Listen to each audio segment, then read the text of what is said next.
الصحفي الأستاذ محمد القدوسي. أهلا وسهلا بك أستاذ محمد. أهلا وسهلا. بداية أغلق باب الترشيح، أصبح لدينا مرشحان الآن، هل تعتقد أنهما سيظلان مرشحين؟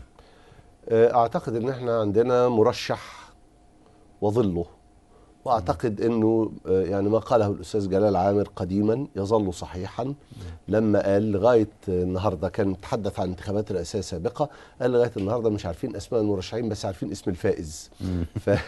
فإحنا رحمة الله عليه، فإحنا لغاية النهاردة لغاية إغلاق باب الترشيح أو باب تقديم التوكيلات أو التأييدات، طلبات التأييد يعني، لم نكن نعرف على اليقين هل سيظل أمامنا السيسي وحمدين ولا سيضاف إليهم واحد ثالث، لكننا كنا نعرف بالتأكيد أنه فرصة النجاح هي للسيسي وليس غيره. هل تتوقع أن يستمر حمدين في السباق رغم أنه هو تقدم؟ سيستمر لأنه هو دخل السباق ليستمر، يعني هو جاء إلى السباق ليبقى فيه، وأعتقد أن ده دوره.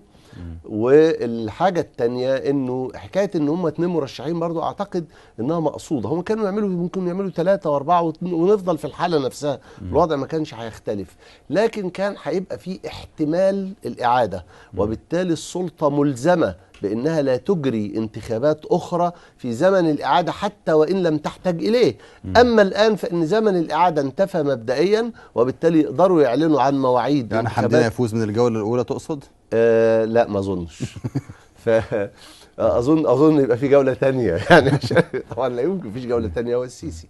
فده إذا في انتخابات فهو بس ما عندكش فائز تاني. وعشان كده الكلام اللي قاله السيد بولس من البعثة الرسمية للاتحاد الأفريقي، مش بعثة أهواء ألف عمر كوناري اللي حاولوا يصوروها لنا إن ده الاتحاد الأفريقي، قال إنه معايير هذه الانتخابات الاستفتائية لا تطابق معايير الاتحاد الأفريقي، وده كلام صحيح بنسبة 100%. لكن هو يعترض بس بول لولو بولس على انه من قام بالانقلاب هو الذي يريد ان يحكم. ده الاصل ويتفرع عنه، وده يضع شرعيه الانتخابات القادمه على المحك، وبالنسبه للاتحاد الافريقي لا تعتبر شرعيه. ده أصل يتفرع عنه أن من قام بالانقلاب يملك القوة المطلقة، يملك الدبابة اللي هو جاي عليها، اللي هي كسرت الدنيا كلها وأخضعت رقاب الدنيا كلها. وبالتالي لما الراجل اللي هو يملك السلاح الفتاك ده يبقى جاي مرشح، يبقى يعني العوض في سلامتك في حكاية تكافؤ الفرص دي ما نقدرش نتكلم. وبعدين الحقيقة مش عارف برضه هل السيد بولس قرأ أبيات أمل دنقل ولا لا، لكن أوشك أن ينطقها، اللي هو قال فيها وهل هان ناموسه، أي ناموس الله سبحانه وتعالى في البرية، وهل هان ناموسه في البرية حتى تتوج لص بما سرقته يداه.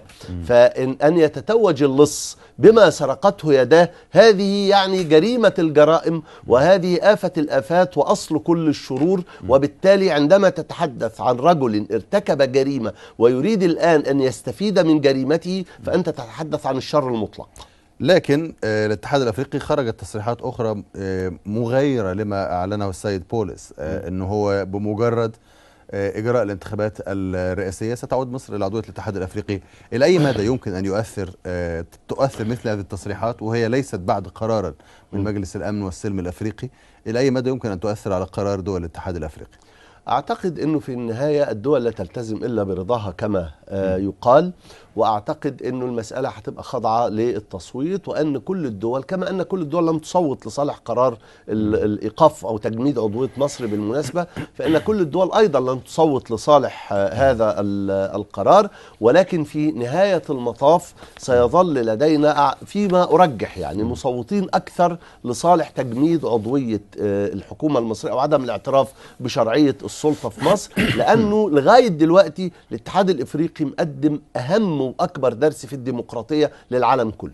طيب معنا أيضا عبر، يعني تعتقد إذن أن هذا الموقف ربما يعبر عن موقف الاتحاد الأفريقي، لكن ما يقوله الدكتور أيمن شبانة أستاذ محمد القدوسي أنه إحنا عندنا نماذج، يعني عندنا نموذج موريتانيا، عندنا نماذج انقلابات دستورية، عندنا انقلابات عسكرية صريحة زي نموذج موريتانيا، ورئيس الاتحاد الافريقي الان هو الرئيس الذي قام بانقلاب عسكري في موريتانيا. كلام جميل، بس رئيس الاتحاد الافريقي مش هو هيحدد القرار يتشال ولا لا، ده رئيس مجلس السلم والامن الافريقي.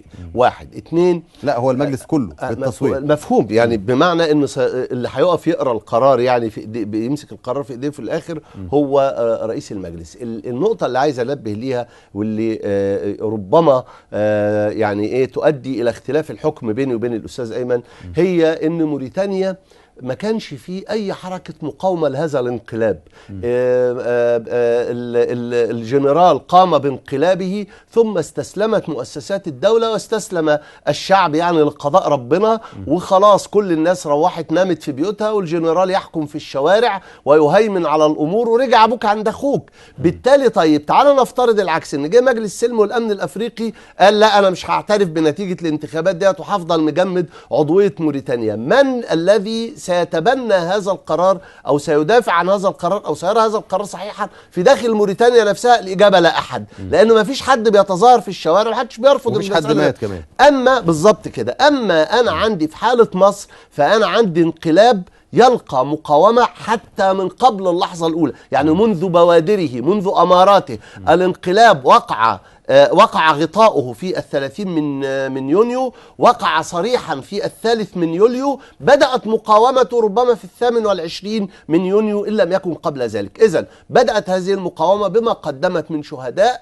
بما قدمت من واجهات إعلامية وواجهات سياسية وواجهات شعبية أيضا، والحراك الشعبي مستمر ويتصاعد وينتقل من الطلبة إلى الأطباء إلى المهندسين إلى المدرسين، بل إلى جنود وأمناء الشرطة أنفسهم. طيب إذن ده فرق مركزي. دعني أعود أستاذ قدوسي، ما يقوله الدكتور أيمن يتفق مع قاله الدكتور نعيم جينا، أنه مسألة رفع تجميد العضوية هو مسألة وقت فقط، وأنه تصريحات هذه ليست تصريحات رسمية. ليس إلى هذه الدرجة. الأول خلينا أقول أن تهمة مرة تانية، تهمة أن الراجل ده متعصب لدولته، أن الدول كلها يا ولدها كده حسدانة واقفة يعني تتآمر علينا دائما وأبدا. مين؟ أنا عايز نحاول نفتكر كده اسم شخص تولى منصب دولي من أول رئيس الفيفا لغاية سكرتير الأمم المتحدة ولم يتهم بأنه يحابي شعبه أو أمته أو لغته أو هذه تهمة منتشرة جدا إلى حد أنه يمكن ألا نبالي بها ويمكن ألا نحملها